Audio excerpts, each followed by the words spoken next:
सजनों ते बेलियो मियाँ मुहम्मद बख्श साहब क्या खूब फरमाते ने, इस जग ते कोई ना कोई दुखी हर बंदा नजर आता। तो मियाँ साहब ने क्या खूब लिखिया, इस जग ते कौन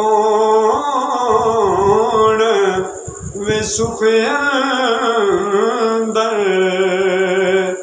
हर कोई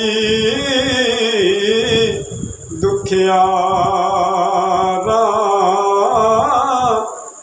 बेवफा सुनार मुहम्मद ठग बाजारी सारा। दुनिया ते जो कम न आवे औखे सौखे वेले, इस बेफैज संगी दे कोलो असी बेहतर यार अकेले।